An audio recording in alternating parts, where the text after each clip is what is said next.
In Glastonbury, we've been actually practicing lawful rebellion as a group for about the last year now.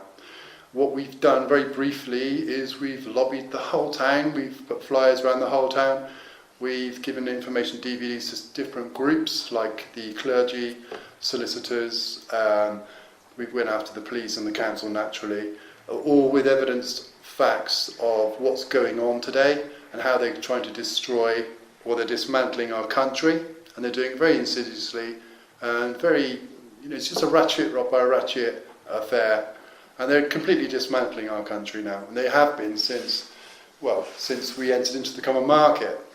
But especially now, they've stepped it up since the 1st of November last year, because on the 1st of November last year, the Nice Treaty came into effect in another 43 areas of social authority or control.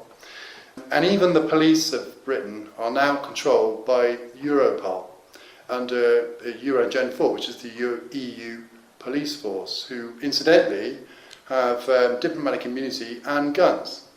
And my appeal to everyone out there in YouTube land is don't take to the streets to do protests, because what we see is the government now really wants civil unrest. Okay? So they want you out on the streets to protest. They want to be seen as being very fascist these days because they want you to, they want civil unrest. And the reason for that is because they're depleting the police force in this country, and we're undermanned. The police are aware that they're undermanned, and if civil unrest is kicked off by agent provocateurs, which is what is occurring, then we could have foreign troops on the streets of this country by stealth. The people will accept it. We need these people in to help us, his riots, whatever. We've got to prevent that, obviously, because if that happens, then we're under full military occupation. Britain is already under occupation, like I said, especially since the 1st of November last year.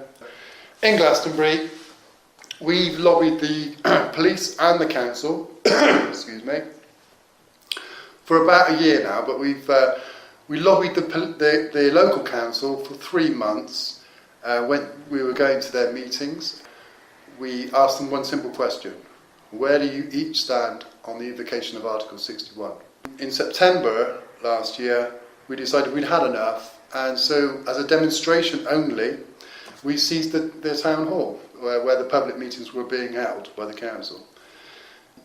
I told them that I was going to do it in the meeting, and they laughed. So we did it. We took it. It's all on video. You can see it in the group files of what the police stated. When they left us alone, they said, well, you're doing nothing wrong. You're not doing anything unlawful. And they left us with the building. We just did it as a demonstration. Anyway, so this is what we've been doing in Glastonbury. That's very briefly. What we're suggesting that we do today is everybody should be lobbying the police. Now, we put it in a phrase of lobby the bobby, right? Because that gives it the right kind of sentiment that we're talking about here. We're not going in with baseball bats. We're going in with evidence, facts of crimes being committed by government, local government, and central government. And we're demanding that the police stand under their oath and observe the law. All we're asking them to do is to observe the truth. That's it. Now, if we were to do that en masse up and down the country, we're going to find that there are people within the police that aren't happy with what's going on today. And in fact, you'll find that in all services. And we will find, I call them the silent majority, and I think you'll find that they would do the right thing. Many of them will. So we're not all on our own here. There's a lot of people in Lawful Rebellion. It's not just the Facebook group of 7,000. There's Lawful Rebellion has been invoked for 14 years. There's a lot of people up and down the country. There's thousands and thousands of people in rebellion, and we're meaning business now. We've had enough. All right, we've got Agenda 21 coming down on us, like Sandy has said, TTIP, and we're not consenting anymore. And that we're finding that they're running away from us. As soon as we hit the treason matter, they don't want to know, because once we've evidenced these public servants, then of the treason matter, they come back at us. They're committing high treason at common law, and that is still a capital offence in this country. So they're a little bit concerned about doing that. talk to you a little bit about outlawry. Well, we're not outlaws, as I said earlier. We're the only group in this country that are standing under the law. We're not standing under any of the acts and statutes that were committed, that were came into being after the 1911 Parliament Act, and that's because the 1911 Parliament Act was a treasonous act.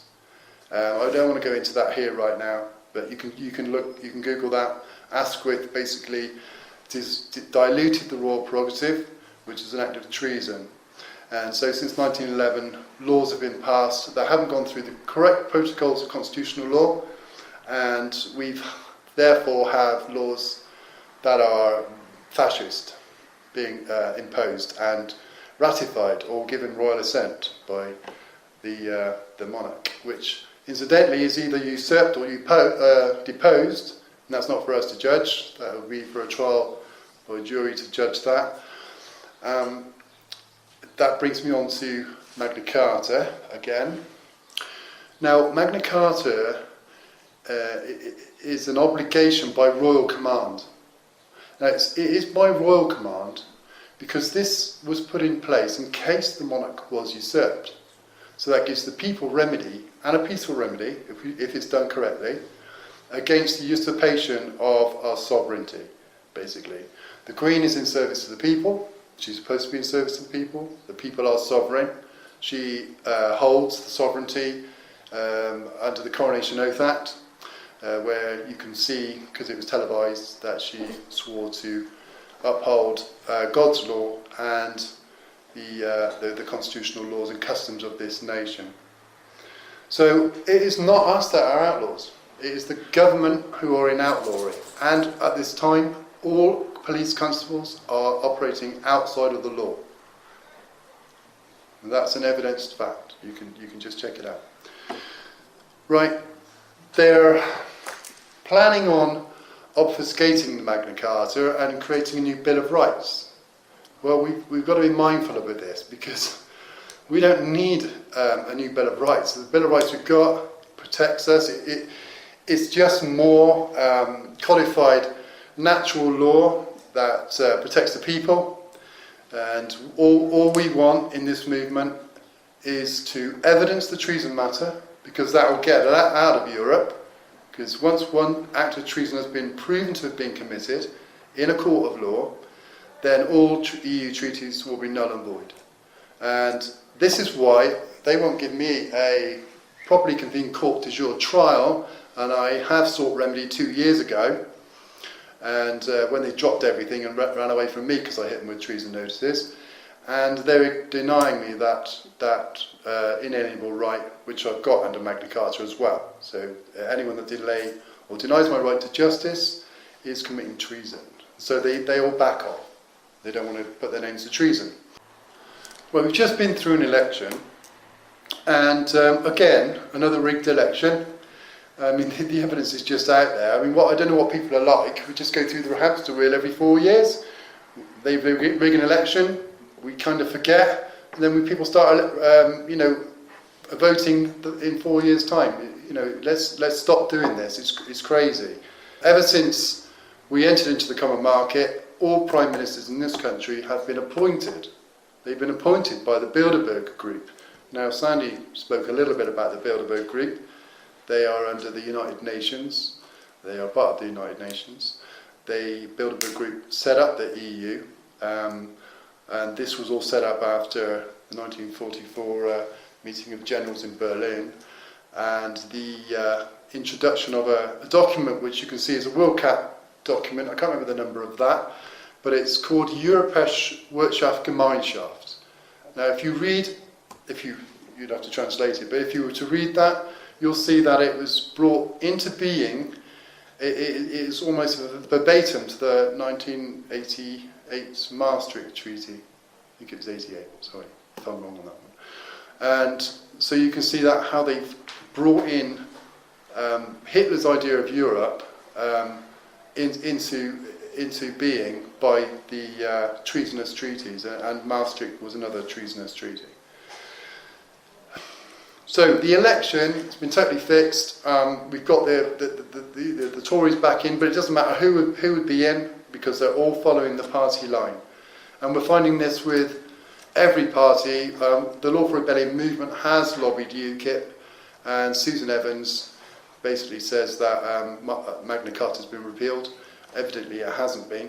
And just the general party line, this is what I'm saying, it's across the board. We went after the Green Party in London a couple of weeks ago.